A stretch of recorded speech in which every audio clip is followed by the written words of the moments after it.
our homework problem from the ACE problems on page 69 to 85. Okay, so raise your hand if your question was on 20. Or actually, let's go back to the 4. Suki, 4? Okay, so when you look at 4, you're taking the equation here and you're substituting like we did on that worksheet yesterday. In fact, the worksheet's right here. In the very beginning here, we plugged in all this. Yesterday we plugged in like right here. We were looking for y, we had x. We're just plugging in, substituting in. That's just what's going on in this problem today. So if you kind of refer back to your notes, that's what's going on here. So we're going to copy this for part A. Y equals 5x minus 15. And we're going to take x and we're going to substitute it in. So when we do that, we say y equals 5 times x, which is 1, take away 15. So that's 5 take away 15, which is negative 10. So y equals negative 10. So it's kind of like just finding the missing value. Okay? But the second part is part B. You have to do the going backwards. So you start with the same equation, y equals 5x minus 15. But now we know that y is 50. So we're going to put the 50 in on the left-hand side. You guys at the round table, if you need to move so you can see this. Okay. So do you see what you did wrong? Does anybody need help with this still? Yeah. So you remember yesterday that analogy that I was using with the missing value? We kind of had like a box. So if you have this mystery box, right? Basically, if I cover up the missing value, I know probably what it is. What take away 15 is 50. 65, right? So with that, you know that eventually we're going to have to come up with the idea that 65 has to be what was in the mystery box, right? It's the showing the work that's tricky, I think. But when we had this here, I think what you guys just did was you added 50 and 15. So what I was talking to Mr. Long and Mr. Chu today, we were talking about different ways that we do this, and I said sometimes I block it off with a box, and Mr. Long said he does that too. And then he takes this a little step further and he says this is like a present, and this is the 15, the stuff farthest away from the present. If you want to open the present, you first have to take off like the wrapping paper. That's like what's farthest away. You can't open up the box until you get rid of everything around it. So when you look at this equation, you can't work with the 5x here yet until you get rid of everything by it. So you have to add that 15 over to both sides. That's how you show your work. And so you got 65 equals 5x? Because these cancel? Is that what you got? Okay, so there's your mistake. Well, you subtract it, but Allie, you have to do the opposite. On the right-hand side, we're subtracting, so you have to undo it. Okay? And so then we have a multiply here. It's the same idea, right? I know that if the x is now what I don't know, I have to have 5 times something is 65. It has to be 13, right? So on the right-hand side, I'm multiplying, so the opposite operation is division, and I use that fraction bar to show division. So I end up with x equals 13. Okay? Does that help? All right. So I'm going to skip part C right now because I really want to focus on the other parts. We can come back to more questions tomorrow. 16 is a great problem. What I like about it is it forces you to go through steps. So especially people that don't like to take steps. It's a good problem. So on 16, you have, if we look at group group 1 and look at equation A, what you are supposed to do is start solving it, and every time you take a step, see if it's on the right-hand side.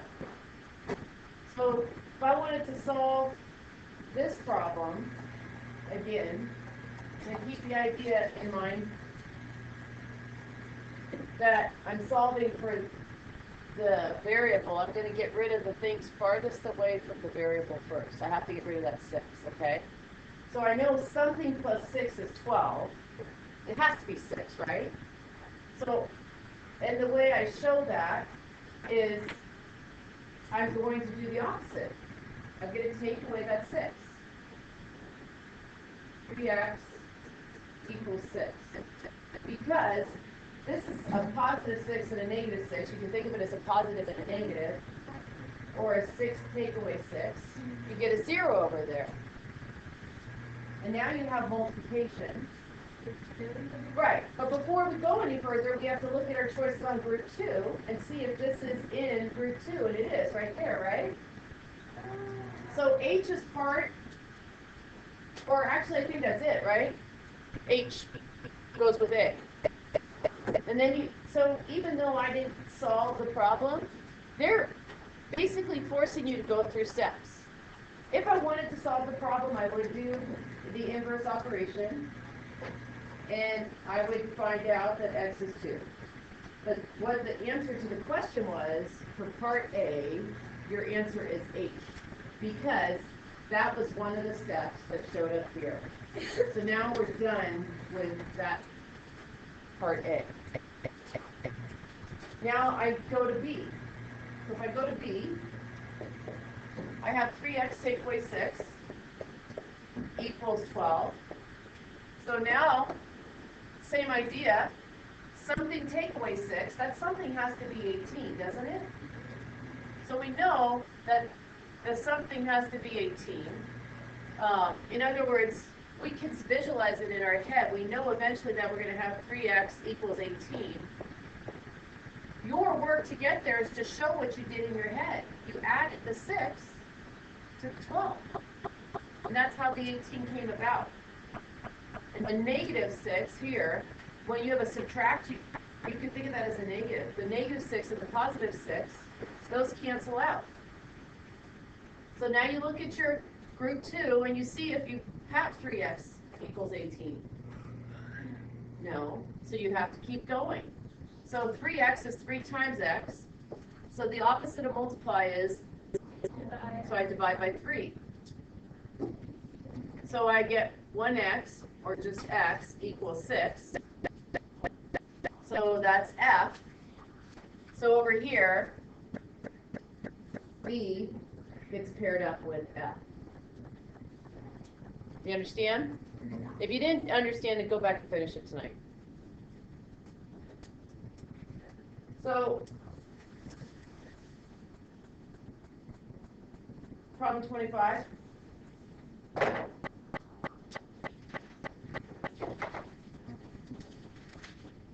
This was just correcting the student's solution.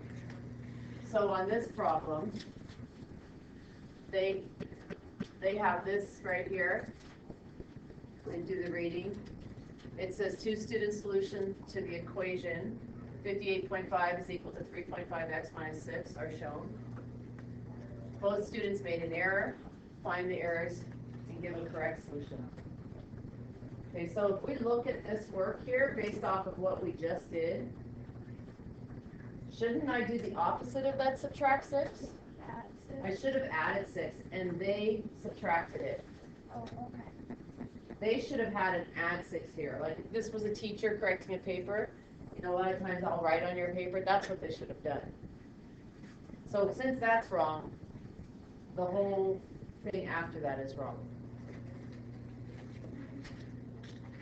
So If we look at student 2, they did the correct first step. Right? They added 6 to both sides. Notice that this teacher or this student writes horizontally, but I write it vertically. 50.5. So that could be a little challenging. If I had the original problem myself, I would have written below, but they're writing horizontally. It's still okay. It's just different. See that? So first step works. So then when you add, you get, and then, you know, it's probably helpful if I line my decimals up for you to visually see that, right? When you add, you get 64.5 equals 3.5x. So that part was good. Next step would be what? You have to divide by 3.5, right? And they multiplied, didn't they? It's hard to see it that way. In fact, they do this thing that I hate. They use it multiply because then it looks like an X. Right. But actually it's good because it sort of brings the point that I was trying to make the other day home to you guys. When there's an X and a multiply, it's hard to tell the difference. Anyway, they shouldn't have multiplied, they should have divided. That's where their mistake is. One mistake there. If you didn't catch that mistake, so what does that end up? Yeah, I don't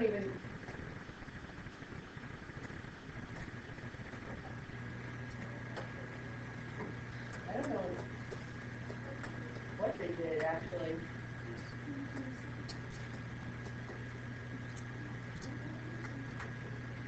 So if we did the division, let's just pull up a quick calculator and do it properly. 64.5 divided by 3.5. 18.4. Oh, you know what? I think they did. They should have a division here. But it looks like they just were off by a factor of 10.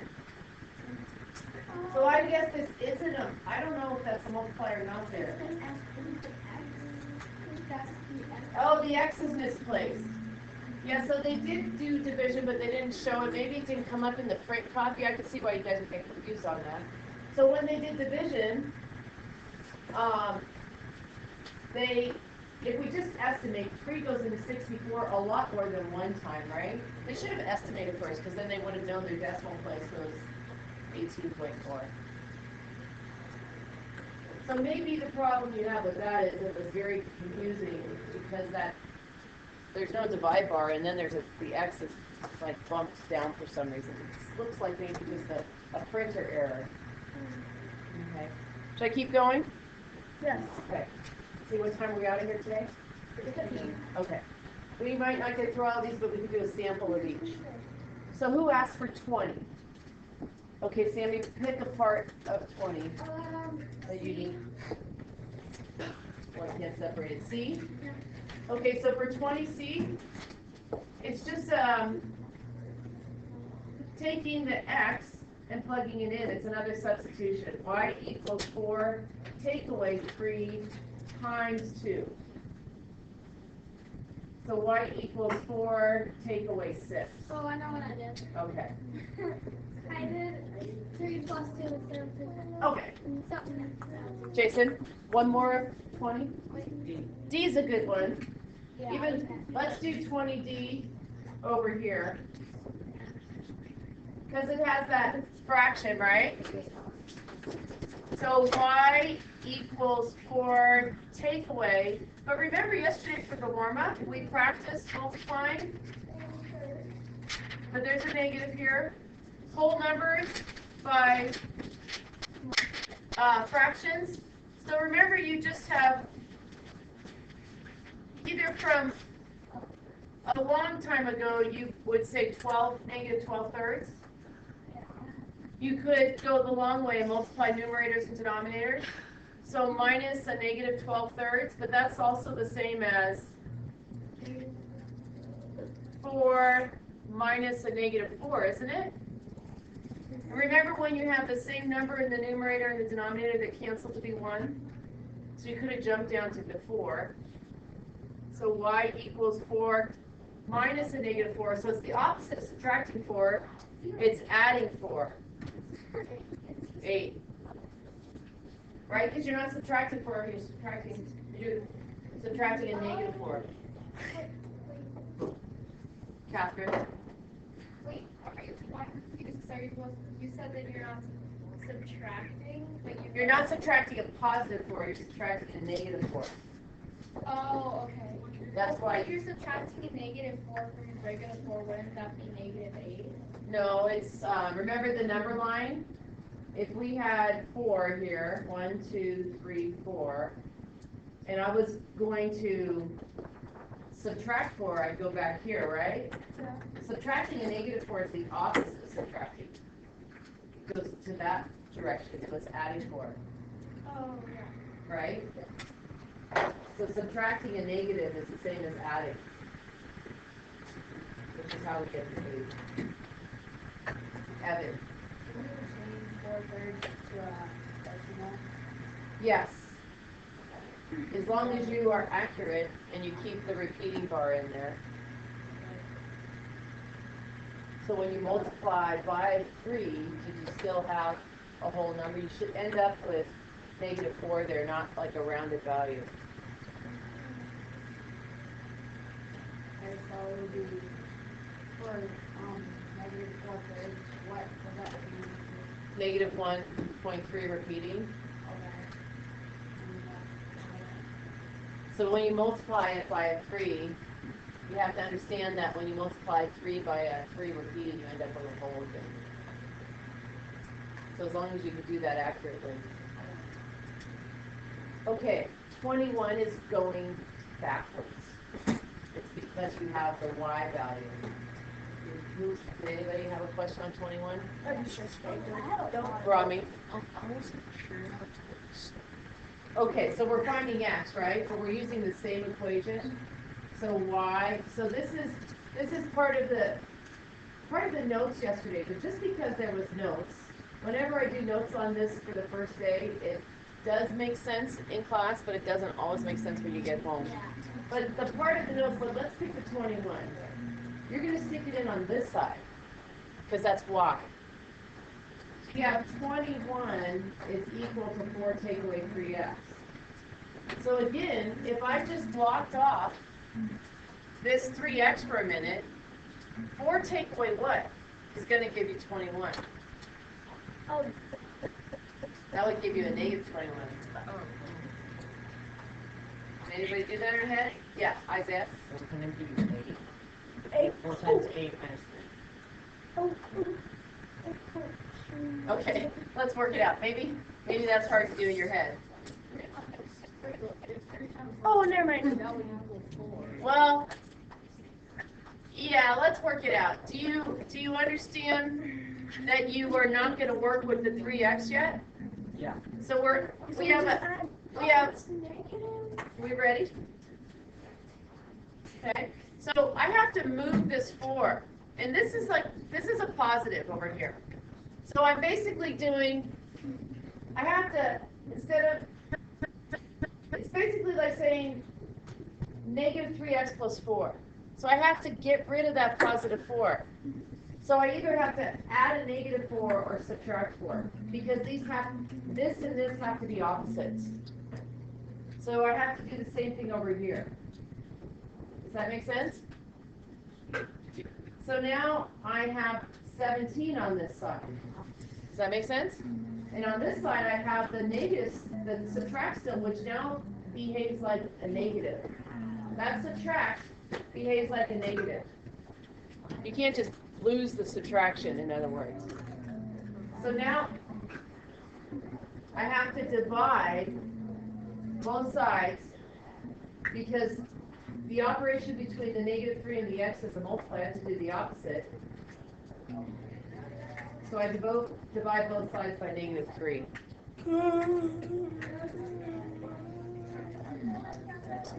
is he asked the question.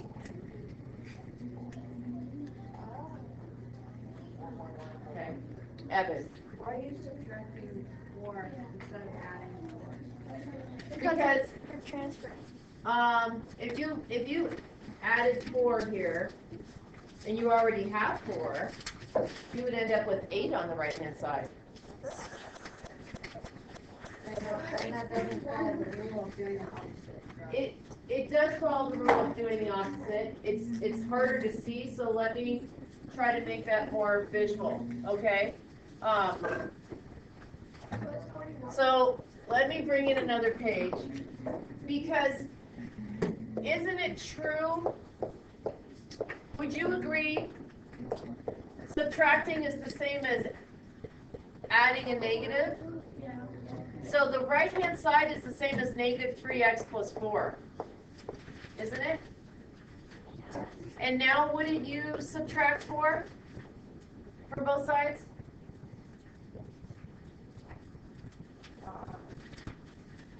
Because you want to get this alone.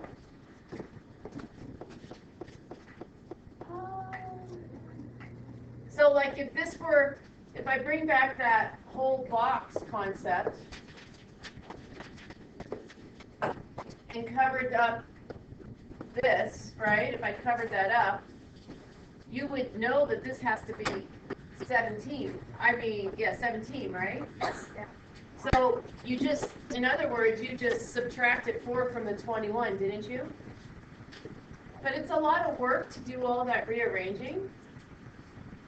So if you go back to this over here, right in here, you can almost think of, if there's no symbol, think of this as a positive 4, so you have to add a negative 4, do the opposite. So that's hard because it's your first day, but you'll get better at it. Okay? It's a common one to make a mistake on. I'm going to stop there. I know I didn't get to everything, but I'm going to post this as just sample